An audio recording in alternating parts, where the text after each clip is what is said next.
Yo guys, and welcome back to another video. Today we'll be discussing top 10 controversial football moments. Let's go! Coming at number 10 is the beach ball goal. It was one of the most bizarre moments in the history of football because what happened? Striker from Sunderland, Darren Bent, striked the ball. The ball hit a beach ball, and then when it hit the beach ball, it went into the goal. According to the football rules, this goal should not have stood due to outside interference, but the referee didn't realize until half time, and that's why there was so much stuff going on, so much controversy, and this did turn up to make them lose 1-0. Liverpool lost 1-0, and it was from a Liverpool fan. Like it was, I think it was accidentally a beach ball came into the play when the striker Darren Bent hit the ball. It hit the beach ball and then it went to the goal. Obviously, the Liverpool goalkeeper got shocked because obviously it hit something that should have not been there. It would have been a save if that beach ball was not there. So that turned out to be 1-0. Unfortunately, the Liverpool fan responsible for throwing the beach ball, Callum Cable, did receive death threats and faced intense backlash for his actions. Also, Liverpool lost the game 1-0, and this will go down in the Premier League history for one of the most bizarre moments because it was just so weird. Like, this controversy is just like it was so bizarre at that moment, and people just saw like in the stadium or in the news. I think this was all over the Sun papers, all over the history that a beach ball has led to Liverpool losing a game, and Sunderland did win that game, and that did, I think, help them later in the league as well because it was very close. I think it was like a January time thing as well, and Liverpool season obviously at that time they were not doing that great. So yeah, and that was another defeat for them, which could have been a draw if that incident didn't happen. What do you think about that incident? Is this just a referee mistake, or Liverpool just had bad luck at that time? Who knows? That incident has been put down in the books as, you could say, as a maybe a controversial moment because a lot of stuff went down and things like that. So yeah, what are your opinions about this moment? Please comment down below and let's move on to the next At one. number 9, Tevez and Mascherano transfer scandal. So back in 2006, third-party ownership was sparse in the English game and was more commonly used in countries like Italy and Portugal. West Ham, however, drew inspiration from these practices and struck a deal with the four companies represented by Kai Jorabain Chain. This agreement facilitated the transfer of Argentina duo Carlos Tevez and Javier Mascherano to West Ham.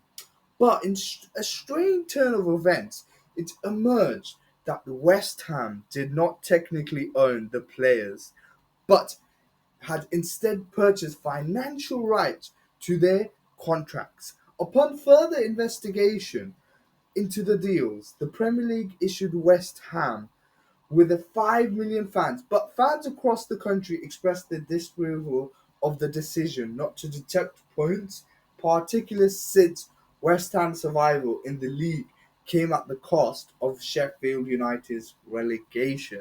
So this was a controversy where they bought two players, you could say, by some dodgy ways, and due to that, the FFP did charge them 5 million money. But people were saying that there should have been a deduction of points and stuff like that.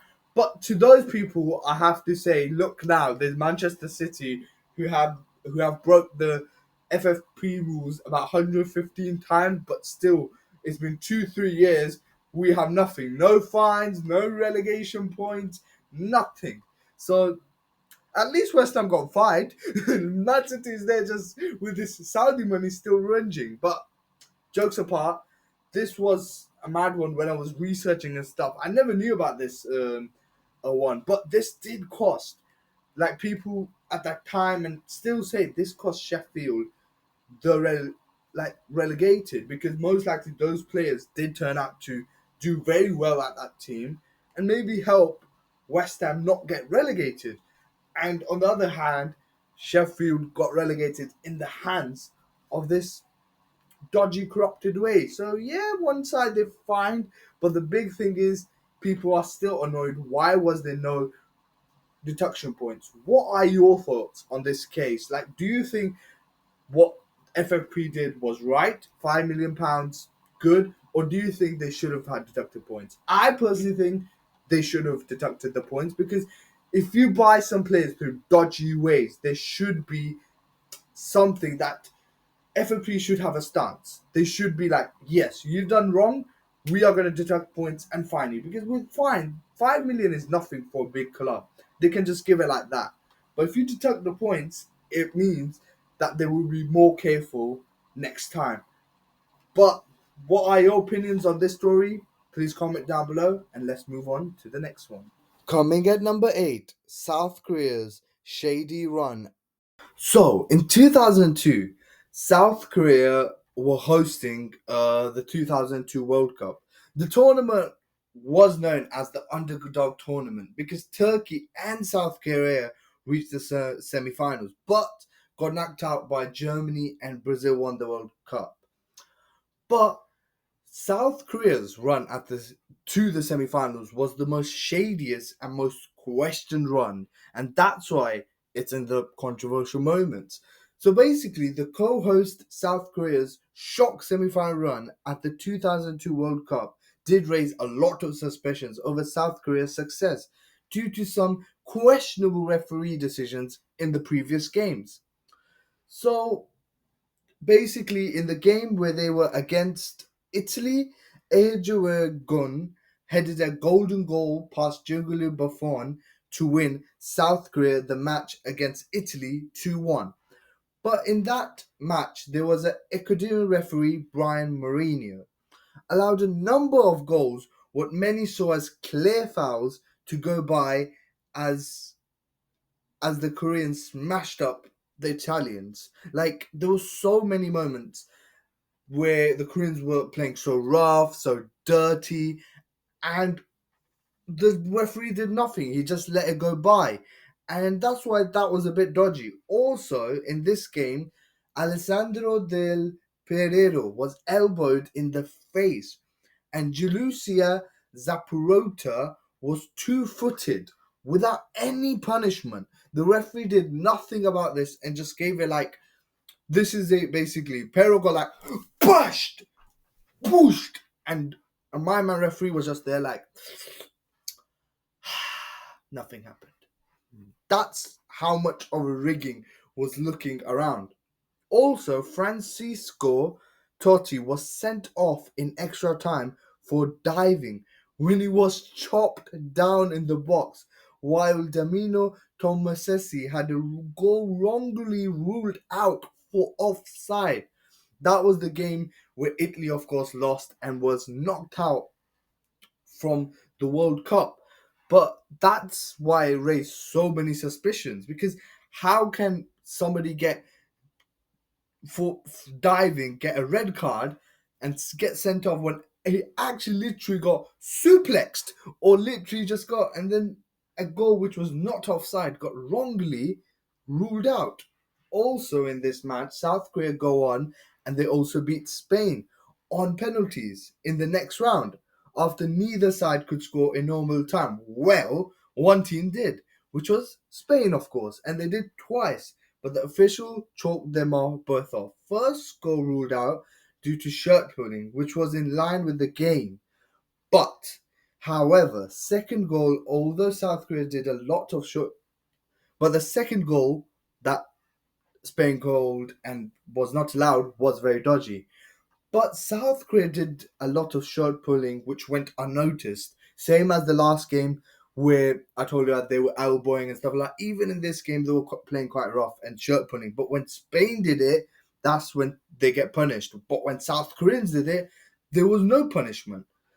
Soon after this, Fernando Moritos from Spain he scored a goal. But that was No, because the linesman intended that Jokerin, who was simply majestic all game, had put the ball out of play.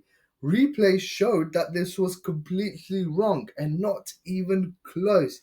Then we came into the semi-finals where Germany beat South Korea 1-0, and Moreno, who was oh sorry, yeah, this is afterwards, and they beat. And next thing you know, the two referees, one referee Moreno, who was convicted of drugs, and the other referee both refereed actually, and both referees retired shortly after aimed match fixing claims. So the both referees which were refereeing the South Korea games against Italy and Spain were both committed of match fixing claims. And one, as I told you, Moreno, was convicted of drugs. So in this, as much as this was a huge big thing for South Korea, unfortunately it always will be seen as just cheating their way through to the semi-finals, because there were clear fouls in the Italy game. There was goals rejected in the Spain games which should have been a goal. Again, clear fouls there which were not given to South Korea. And this I will say, when I was reading about it, I never knew about this because it happened in 2002. I wasn't even born then, like before 3, and I never heard it that much either. So all of this happened, and it just does sometimes show, like, do referee get paid, or what is the thing, and does it still happen?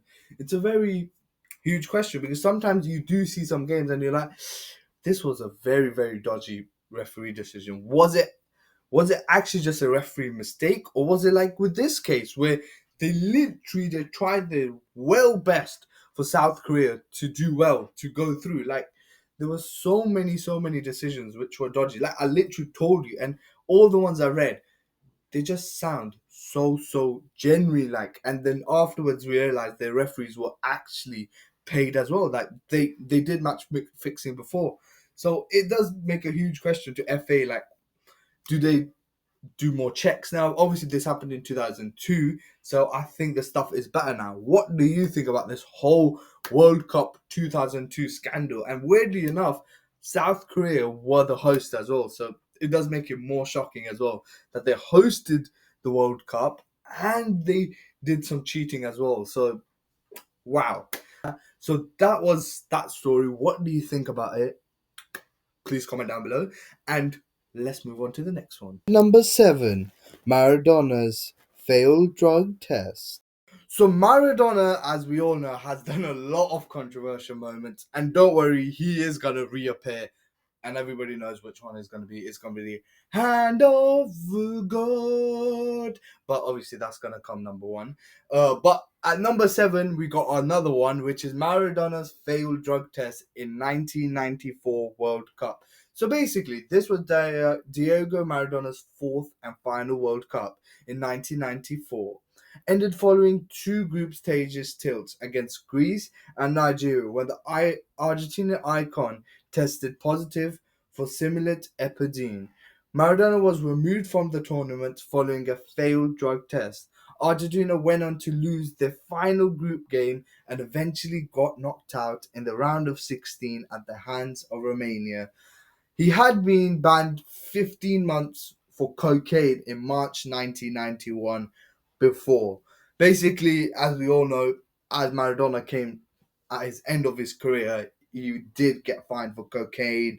Then in this World Cup, which was his last World Cup, he got fined for drugs again. And it was a very sad moment for the Argentinians, because first they got knocked out in the round of 16, and a legend, which everybody knows, Maradona is a legend. Whatever you say, he is a legend. Yes, whatever he did with the hand of God, but the goals he's made, the goals he's done, he does record as a legend. He's won so many World Cups for Argentina. Even as a player, he was such a classy, great player. But obviously, it is sad to see that his last World Cup was seen as, it was like such a sad moment for the Argentinians, that they thought this is his final time. We are going to see Diego Maradona, and we see him in a scandal like this. Like, it's like basically like, imagine Messi in the recent World Cup. What a good send away for him. He won the World Cup. It was amazing. Imagine he got tested for drugs or something like that. How sad would it be for us? That, I think, would have been such a sad moment for the Argentinians.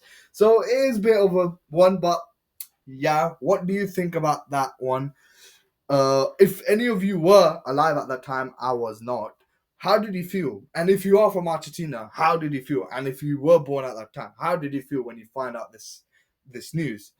But let's move on to the next one because we have a lot of other controversial moments too. And I don't know why I'm doing this. I'm too addicted to doing peace, mate. Mega number 6. Suarez handball.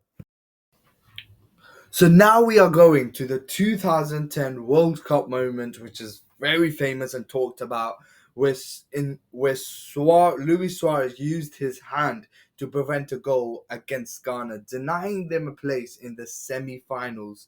Suarez was sent off, but Ghana missed the resulting penalty and ultimately went out on penalties after extra time.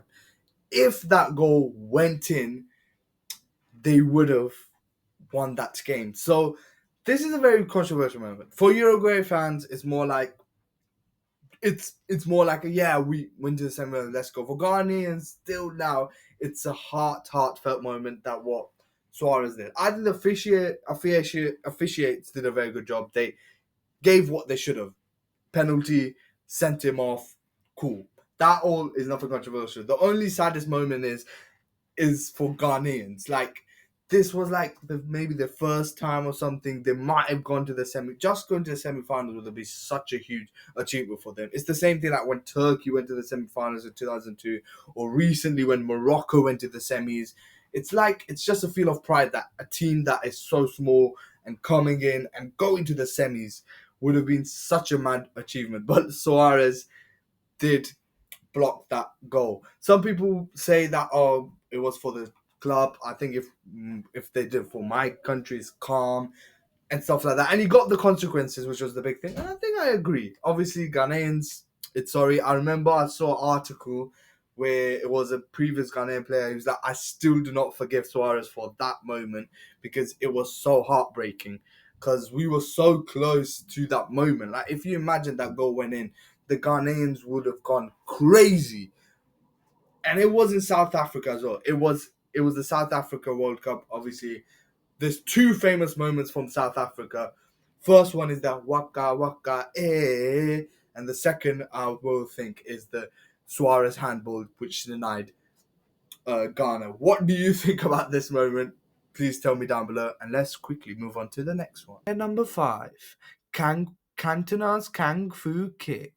So the Cantona's Kung Fu kick everybody knows about. Basically, if you don't know about it, Eric Cantona was sent off during a match against Crystal Palace. As he walked off the field, Cantona launched a Kung Fu style kick into the chest of a Palace supporter, Matthew Simmons, who allegedly taunted him. He said something to him, and that's why he got angry and just whacked a leg at him. This did lead to a ban for 9 months and fined, and also he was sent to jail initially for 2 weeks, but obviously then it was just only five after 15 hours he got out, and it was restored to community punishment for like the same amount of time. And this, luckily, I think the sport nothing happened to him or anything. But this was even till day right now. This is a huge moment in the scene of thingy. Obviously, Eric Cantona was a great striker, a legend in Man United, but it's quite sad that he is mostly nude due to this famous kung fu kick. Now, obviously, he's acting as well, so maybe he's doing more kung fu kicks and stuff like that. But yeah, it was a huge moment in the scene of football. Obviously, I wasn't born at that time. As I said all the times, I was born 10 years after that event. So if there's anyone who was at that time, I actually want to know, like, how did you feel when you were watching the match? Eric Cantona gets sent off with Man United game. First of all, he got sent off. He got a red card. So that's already, he's frustrated. And then you see this moment. And this moment led to this 9 months ban of striker. Like, for the fans, it would have been such a sad moment. And even for this footballer, because such a top level, the 9 months ban, it takes so much draw, so much stuff to it. But whatever we say, it still fits right well into the controversial moments, because obviously the FA and everything did a good job. They had to give him a ban because what he did was not good. under any circumstance, you can't just kung fu karate a bloody fan. That is wrong. So that was a good decision. And obviously, it is a controversial moment. That what happened and how much was it just the frustration of him coming out? What did the fans say that it made him that pissed? He literally nearly killed him. If you think about it, like a kung fu kick in the chest, like a powerful one, and most likely I think he had studs on as well, is nearly to death. Luckily, it didn't, but who knows? But that was that one. Now let's move on to the next one. And what do you think about that moment? And as I said, if you were alive at the moment, please tell me down before. How did it feel? At number 4, Frank Lampard's disallowed ghost goal. This was a fucking disgrace, says mate Frank Lampard. Is who we are going to talk about now.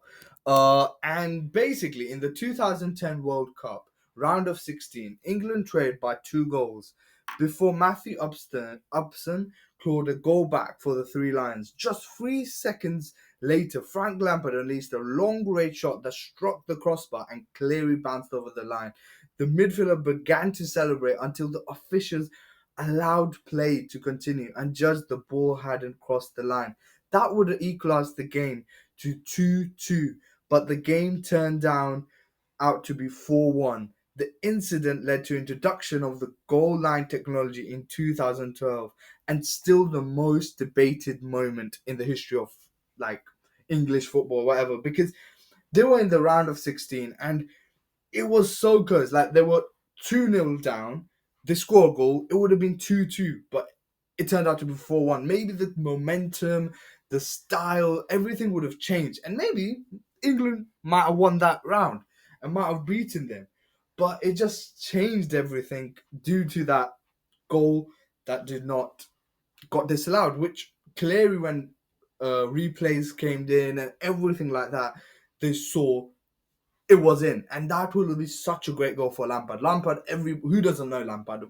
Generally, if you don't know, I am a Chelsea fan, and I'm from England, so I absolutely adore Lampard. I think he was one of the best midfielders for Chelsea, and maybe for England as well. He was amazing. He was a great baller, great. I was going to say great goalkeeper, great midfielder, and this goal being disallowed is such a mad moment for him. Like, imagine as a footballer, you score such a great goal, but it gets disallowed due to referees' mistakes, which is the reason goal line technology got introduced, which I think is a very. If you think about the technologies that have been introduced in the few years' time, I think goal line has been one of the most successful and good ones. VAR has been one of the most dodgiest, and that's why it's so mad. Like the old ones, when we see the old controversy, we get it. Like the technology wasn't that high, referees mistake, human error.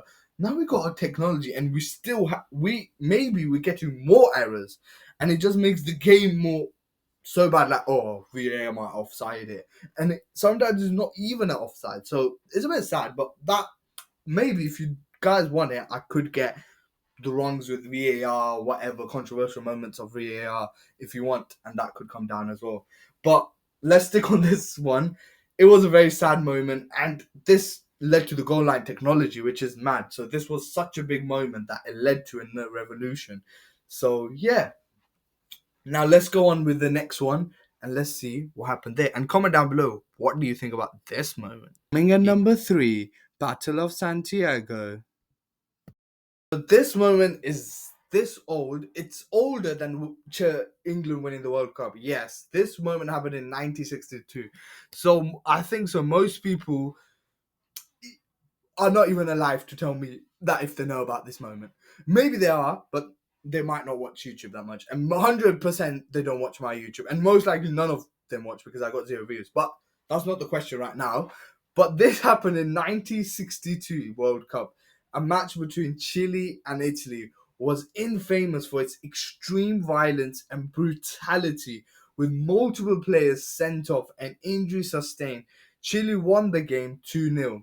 So basically, there was already animosity between the two countries due to Italian journalists said awful things about Santiago as a poor, small, and place. And Chile journalists responded back saying bad stuff about Italy, fascists, mafiosos, oversexed, and and because of some Inter Milan's players had recently been involved in a doping scandal, they also called them drug addicts. And yeah, Italian journalists involved were forced out to flee from Chile, of course, because the animosity was quite high and the people who reported it, they were, you need to go. It gained its nickname from the level of violence in the game. So in the game, what happened was that there was two players were sent off, numerous punches were thrown, and police intervention was required 4 times in the game. And we're not talking about fans. This was players. Players were punching each other. There was police interventions. That's why it was called the Battle of Santiago, and the referee was Ken Anston, who later went on to invent yellow and red cards introduced in 1970 World Cup in Mexico. One thing I've seen is most of controversial moments have happened in World Cups. So this was such a big moment that it led to, you could say, like as the Lampard one led to goal like technology, this one literally led to yellow and red cards because as I told you about the story, there was one journalist said some bad thing about their country, then the other journalist said something. So of course the players heard this, of course, and so there was a high animosity between the players, which just led to so much scrap. And it's mad that only 2 players were sent off, which I was like, I'm hearing there was punches in this game, police interventions in the game, and they still and the only 2 cents off. Like in the modern game, if this happened, bro, the whole squad would have been gone. But still, that's why this was a very infamous match, and it was funningly enough or maddeningly enough called Battle of Santiago. And as I said before in the video, I can't unfortunately ask that did you watch this moment, because most likely, even if somebody watches this, 1962 is a long time and a crazy time. It's before England won the bloody World Cup, and it's mad. It's been so long since we won a bloody World Cup. Obviously, recently our alliances won the Euros again twice in a row. I can lie, our women's are doing way better than men's. Do something, like, But salute to them. I thought just to say in this video, but yeah. But the Battle of Santiago, that was the third one. What do you think about this moment? When I was researching about it, I was quite shocked. Like, wow, like this was brutal. Like police intervention, punches getting thrown, just randomly. It's mad. This was like a proper fight. Just imagine the guys who are watching the match, they're here to watch a football match and they're just seeing WWE at the same time. For the audience, it's madness because they're like, match, football, oh, WWE's, yay! For the audience, it's mad. But for the players, damn, this was insane. So, what did you think about this moment? And let's move on. Coming at number 2, Zidane's headbutt. So now we're going to talk about the legendary footballer and manager Zinedine Zidane, who unfortunately had a shocking end to his legendary career at his last World Cup. So basically, in 2006 World Cup final, French captain Zinedine Zidane headbutted Marco Materazzi of Italy and was sent off, and ultimately led to Italy winning the match on penalties. A shocking end to his legendary football career. Basically, what they say is that Manchester apparently insulted his sister, which made him angry, and he went on and just headbutted him, which obviously got him sent off the pitch, and that led to Italy, of course, losing the finals or losing the match. Yeah, that led to them losing the final. Yes, it was the final. Yeah, and Italy lost it on. France lost it on penalties against Italy, and Italy won the World Cup, if I'm not right. Euros. World Cup, yeah, and Italy won the World Cup.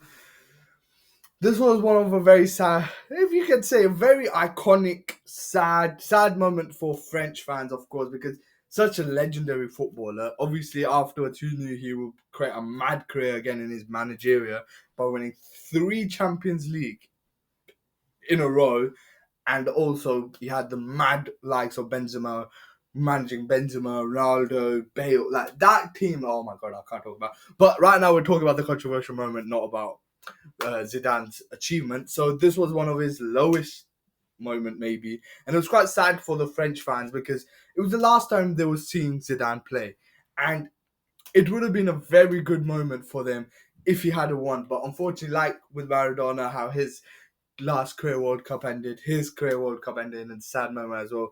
Obviously, he couldn't control himself.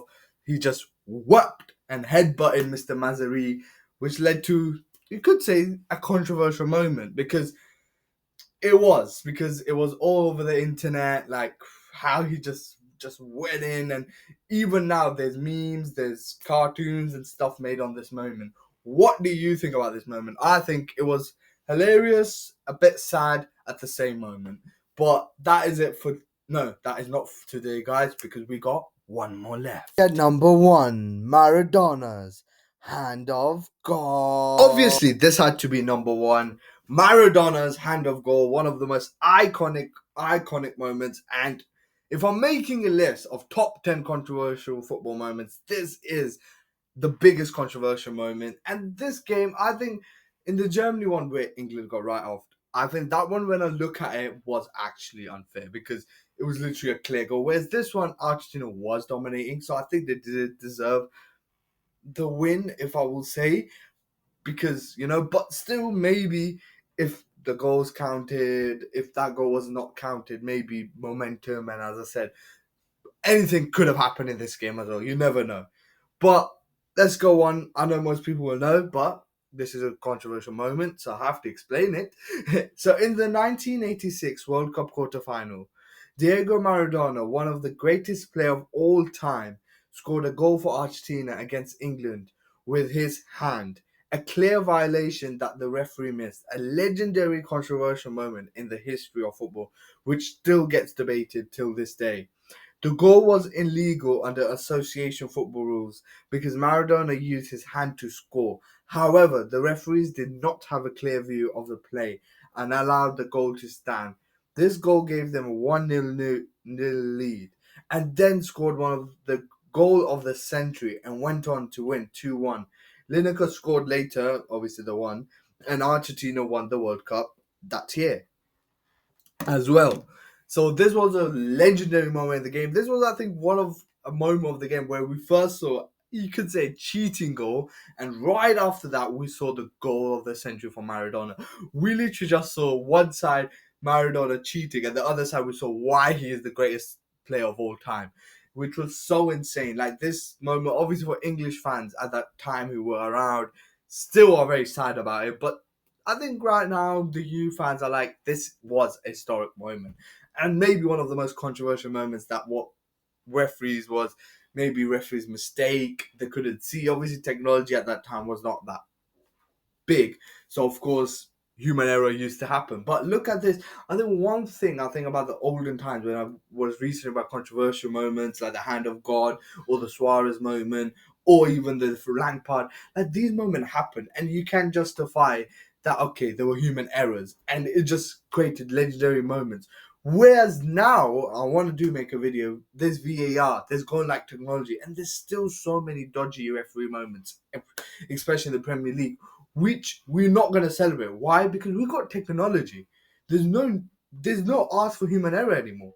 You got the VAR, you've got the book of rules. It should be so much easier. No, it's so much like more surprising. Whereas back in the day, you understand human error. Like at this moment, they couldn't see. Obviously, they were on the pitch. There was no technology for them to go and check if it happened or not.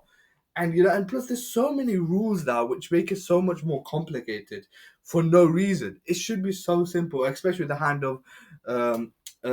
rule as well. But yeah, that's for another video. But this moment was a most legendary moment. The hand of God, it's everywhere. And yeah, tell me what were your favorite moments in this whole controversial list, and will you want to see a part two of it where go a bit more on the ones that you don't know, because I know in this one there were mostly ones that everybody knows. Obviously from the start I kept some rogue ones, like the Korea one I personally didn't know, and there were some other ones that when I was researching, I was like, for example, the Battle of Santiago. I genuinely didn't know that something like this happened, which introduced yellow and red cards. So if you want something like that, or if you want the VAR video, please tell me down below. But that's it for today, guys. Please like, share, subscribe, and peace.